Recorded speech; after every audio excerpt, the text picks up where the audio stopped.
Hello friends, आज आपण पाहतोय काही नवीन किचन टिप्स। माझ्या किचन टिप्सच्या व्हिडिओला नेहमीच छान असा प्रतिसाद मिळतो, त्यामुळे छान असा एक व्हिडिओ मी घेऊन आलेली आहे। फक्त एका टिपसाठी 1 मिनिट मी घेणार आहे, त्यामुळे व्हिडिओ शेवटपर्यंत पहा, जेणेकरून सगळ्या टिप्स खूप छान आहेत, म्हणजे तुमच्या ते उपयोगात येतील। आणि जर का तुम्हाला व्हिडिओ आवडला तर हा व्हिडिओ तुम्ही तुमच्या जवळच्या मित्रमैत्रिणींसोबत किंवा नातेवाईकांसोबत हा व्हिडिओ शेअर करू शकता। आणि व्हिडिओ जर आवडलाच तर प्लीज चॅनल सबस्क्राईब करायला विसरू नका। तर आता इथे मी एक कढई घेतलेली आहे, साधारण 1 चमचा तूप मी कढईमध्ये टाकून घेतलेला आहे। तर आता सॉरी, माझ्याकडनं काही व्हिडिओ स्किप झालेला आहे, पण यामध्ये मी शेंगदाणे आणि काजू बदाम परतून घेतलेले आहेत, तर तुम्ही त्या हिशोबाने परतून घेऊ शकता। सॉरी त्यासाठी। पहा, इथे काजू बदाम मी परतून घेतलेले आहेत आणि शेंगदाणे टाकते वेळी किंवा तळते वेळी माझ्याकडनं व्हिडिओ स्किप झालेला आहे। आणि हे काजू बदाम आता मी तळून घेतलेले आहेत, शेंगदाणे आणि काजू बदाम। तर यामध्येच आता आपल्याला याच सेम कढईमध्ये मखाणे आपल्याला टाकून घ्यायचे आहेत। तर 1 बाउल भर मी इथे मखाणे घेतलेले आहेत। तर आता हे आपण उपवासासाठी मखाणे बनवत आहोत। तर मखाणे आपल्याला माहितीच आहे की खूप पौष्टिक असतात। तर आता सध्या नवरात्र येत आहे, तेव्हासुद्धा ही रेसिपी तुम्ही ट्राय करू शकता मुलांना देण्यासाठी। तर हे खूप पौष्टिक आहे। आदल्या वेळी भूक लागल्यानंतर तुम्ही त्यांना एका वाटीमध्ये हे मखाणे देऊ शकतात, तितकेच हे हेल्दी आहेत। बाकी काही स्नॅक देण्यापेक्षा हे जर दिलं स्नॅक म्हणून तर अगदी याचे फायदे मुलांना मिळतील। आणि हे छान क्रिस्पी होईपर्यंत आपल्याला छान असे इथे मंद गॅसवर छान भाजून घ्यायचे आहेत। त्यानंतर यामध्ये चवीनुसार मीठ आणि तिखट टाकून घ्यायचं आहे। तर आता हे मी उपवासासाठी करत आहे, त्यावेळी मी इथे फक्त मीठ आणि तिखट वापरलेलं आहे। आणि तुम्हाला जर वाटत असेल की मुलांना द्यायचे आहेत, उपवासासाठी नाही करायचे, तर यामध्ये तुम्ही थोडासा चाट मसाला घातला, जिरे पावडर, कोथिंबीर, कढीपत्ता घातला तरीही चालतो। आता हे तळलेले थोडेसे तुपामध्ये मी परतून घेतलेले शेंगदाणे आणि काजू बदाम छान यामध्ये टाकून व्यवस्थित असे मिक्स केलेले आहेत। आणि हे उपवासासाठी अगदी हेल्दी असं स्नॅक आपलं इथे तयार झालेलं आहे। उपवासाच्या वेळी काहीतरी हेल्दी खायचं, नवरात्र येत आहे त्यावेळी तुम्ही हे ऑप्शन नक्की ट्राय करू शकता। तर खूप छान असे याचे फायदे आहेत मखाण्यांचे। तुम्ही एकदा नक्की ही रेसिपी बनवून पहा, खूप छान अशी लागते। आणि जर का तुम्हाला लहान मुलांना हे मखाणे द्यायचे असतील तर त्यामध्ये लाल तिखटाचा वापर न करता अगदी थोडेसे हिरवी मिरचीचे तुकडे टाकले आणि वरून चाट मसाला टाकला तरीही चालेल। आता पाहूयात टिप नंबर 2। तर आपण इथे खीर बनवत आहोत, पण अगदी झटपट आणि अगदी हटक्या पद्धतीने बनवत आहोत, म्हणजे माझ्याकडे अशीच बनवली जाते। पहा, खूप छान लागते, नक्की एकदा ट्राय करा। तर इथे मी 1 चमचा तूप घेतलेला आहे आणि 1 छोटी वाटी आंबेमोहर तांदूळ घेतलेला आहे। सुगंधी कुठलाही तांदूळ घेतला तरी चालेल। आता त्याच वाटीने मी 1 वाटी भरून खोबरं घेतलेलं आहे। वाटी अगदी छोटी आहे, तुम्ही सुकं खोबरंसुद्धा घेऊ शकता। आणि अगदी हलका असा कलर बदलेपर्यंत लो गॅसवर हे मी छान असं भाजून घेतलं। आता एका मिक्सरच्या भांड्यामध्ये आपल्याला हे सगळं मिश्रण काढून घ्यायचं आहे आणि त्यामध्ये अगदी थोडंसं पाणी टाकून आपल्याला मिक्सरला छान असं बारीक वाटून घ्यायचं आहे। अगदी छान असा रवाळ त्याची पेस्ट तयार होते। तर पहा, इथे हे मिश्रण आपलं मस्त असं इथे बनून खिरीचं वाटण इथे तयार आहे। खूप छान खीर होते बरं का, ही खूप मस्त अशी लागते, नक्की एकदा तुम्ही ट्राय करून पहा। तर आता त्याच सेम कढईमध्ये आपल्याला थोडंसं पाणी टाकून घ्यायचं आहे, कारण की तांदळाची पेस्ट ही खाली कढईला चिकटू शकते, म्हणून थोडं पाणी टाकून घेतलं मी त्याच कढईमध्ये। आणि आता ही तयार पेस्ट आपल्याला यामध्ये टाकून घ्यायची आहे। आता हे सगळं टाकल्यानंतर आपल्याला हे एकसारखं ढवळत राहायचं आहे, नाहीतर काय होतं की तांदूळ कढईच्या तळाशी लागू शकतात। त्यामुळे आपल्याला हे एकसारखं असं ढवळत राहायचं आहे, म्हणजे तांदूळ तळाला लागणार नाहीत। आणि त्यामुळे ही खीर पाणी टाकल्यामुळे लवकरसुद्धा शिजली जाते, हे एक सुद्धा त्याचं कारण आहे। अगदी झटपट तयार होते। आणि जर का याऐवजी तुम्ही दुधामध्ये शिजवली तर शिजायला थोडासा वेळ लागतो, एवढा फरक आहे। पण आपण अगदी झटपट बनवत आहोत, त्यामुळे इथे मी हा जो तांदळाचा रवा आहे तो पाण्यामध्ये छान असं शिजवून घेणार आहे। आणि पहा, मी एकसारखं याला ढवळत आहे, म्हणजे आपली जी खीर आहे ती तळाशी लागणार नाही। आता या स्टेजला आपण यामध्ये आपल्याला दूध टाकून घ्यायचं आहे। तर पहा, तांदळाचा रवा अगदी छान असं शिजलेला आहे। तर तुम्हाला जितकी घट्ट पातळ हा अंदाज घेत आपल्याला यामध्ये दूध टाकून घ्यायचं आहे। तर मी इथे अंदाज घेत दूध टाकून घेत आहे आणि त्यानंतर थोडासा अंदाज घेऊन आपल्याला यामध्ये दूध टाकायचं आहे, पातळ किंवा घट्ट। आता त्यानंतर इथे आपल्याला साखर टाकून घ्यायची आहे। तर मी साखरेऐवजी इथे खडी साखर टाकून घेतलेली आहे, थोडंसं हेल्दी ऑप्शन। आणि आता आपल्याला यामध्ये आवडीनुसार ड्रायफ्रूट्स टाकून घ्यायचे आहेत. तर मी बदाम, पिस्ता आणि चारोळी टाकून घेतलेली आहे. सोबतच वेलची पूड मी यामध्ये टाकून घेतलेली आहे आणि हे व्यवस्थित मिक्स करून घ्यायचं आहे. 1 चमचा तूप वरून टाकलेला आहे. कच्च्या तुपाचा स्वाद मस्त असा येतो, त्यामुळे 1 चमचा तूप टाकलेला आहे आणि आता ही खीर आपली इथे तयार आहे. काजू टाकले नव्हते, पण मी काजू पावडर करून टाकलेली आहे आणि त्यानंतर आपली ही जी खीर आहे ते तुम्ही सर्व करू शकता. वरून मी थोडंसं पिस्त्याचं गार्निशिंग करत आहे. अगदी झटपट आणि मस्त अशा चवीची ही खीर आपली बनून तिथे तयार झालेली आहे. वरून थोडंसं केशरचं मी गार्निशिंग केलेलं आहे आणि ही खीर नक्की एकदा ट्राय करा आणि मला कमेंट बॉक्समध्ये नक्की सांगा. आता पाहूया टिप नंबर 3. तर पहा, आता सध्या भरपूर सणवार येत आहेत. नवरात्र आहे, दसरा आहे, दिवाळी आहे, त्याच्यासाठी आपल्याला पंचामृत तर लागतंच. तर पहा, इथे मी 1 मोठा चमचा भरून दूध घेतलेला आहे. त्याच्याच अर्धी वाटी हे दही घ्यायचं आहे आपल्याला, म्हणजे जेवढं दूध आहे त्याच्या अर्धं दही आणि त्याच्याही अर्धी साखर घ्यायची आहे आपल्याला आणि त्याच्याही अर्धं तूप घ्यायचं आहे. आता तूप यामध्ये मी टाकून घेत आहे आणि आता तूप जे घेतलेलं आहे त्याच्या पण अर्धं आपल्याला इथे मध घ्यायचं आहे. म्हणजे पहा, प्रमाण मी सांगते आहे.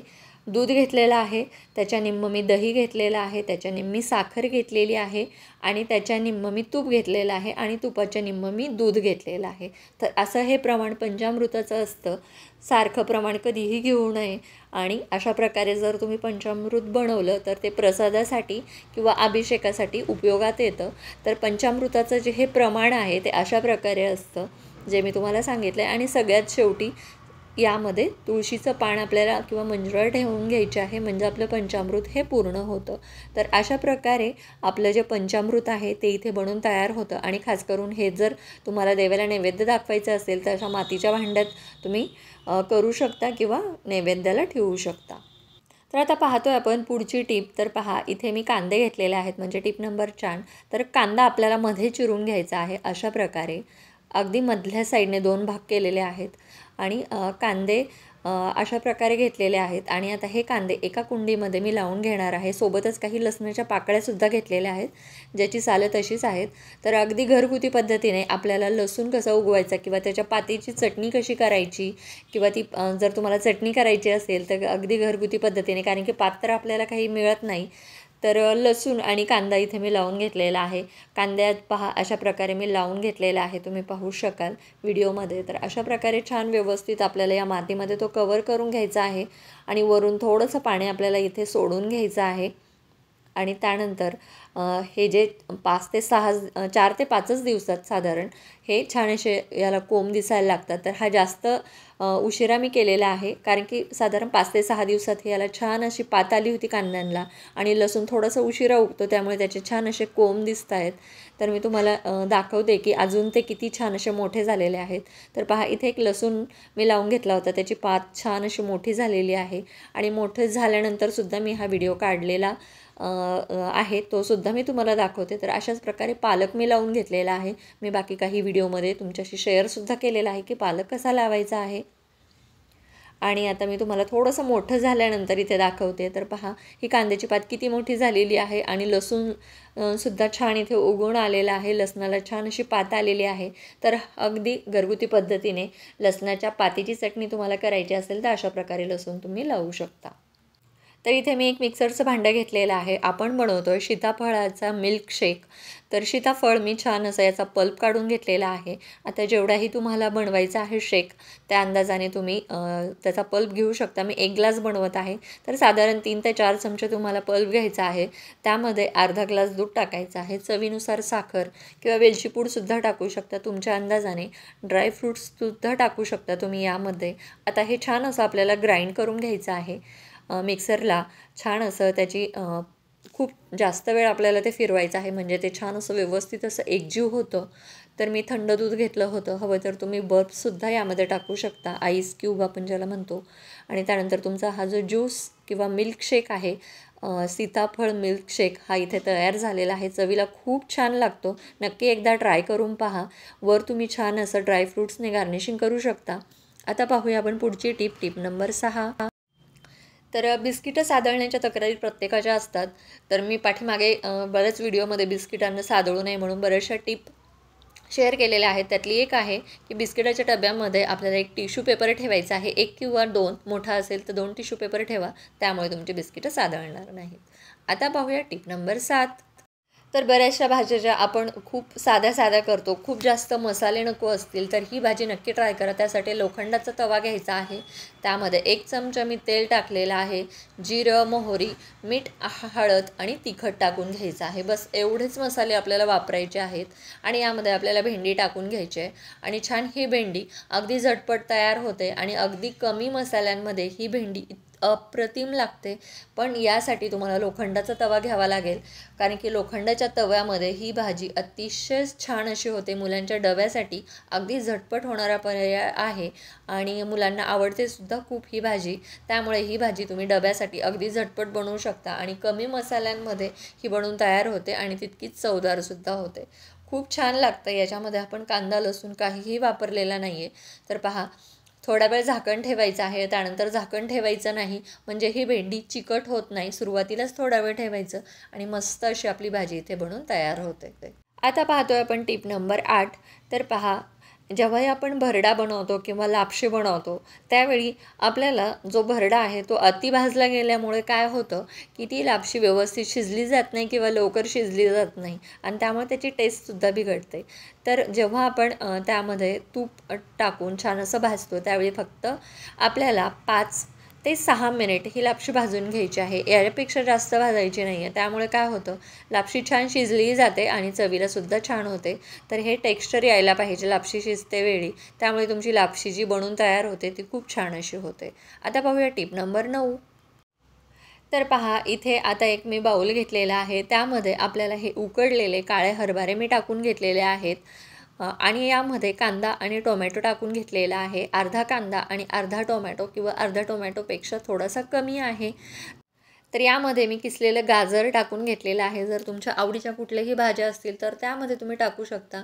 इथे मी थोडी काकडी घेतलेली आहे. काकडीसुद्धा यामध्ये टाकून घेतलेली आहे. यामध्ये काकडी, टोमॅटो याचं प्रमाण तुम्ही ठरवू शकता. थोडीशी कोथिंबीर टाकून घेतलेली आहे आणि त्यानंतर आपल्याला यावर थोडासा चाट मसाला टाकून घ्यायचा आहे. सोबतच थोडंसं लिंबूसुद्धा आपण यावर पिळून घेणार आहोत आणि लिंबू पिळल्यानंतर हे व्यवस्थित असं आपल्याला मिक्स करून घ्यायचं आहे आणि मिक्स केल्यानंतर तुमचं ही चना चाट खाण्यासाठी तयार होते.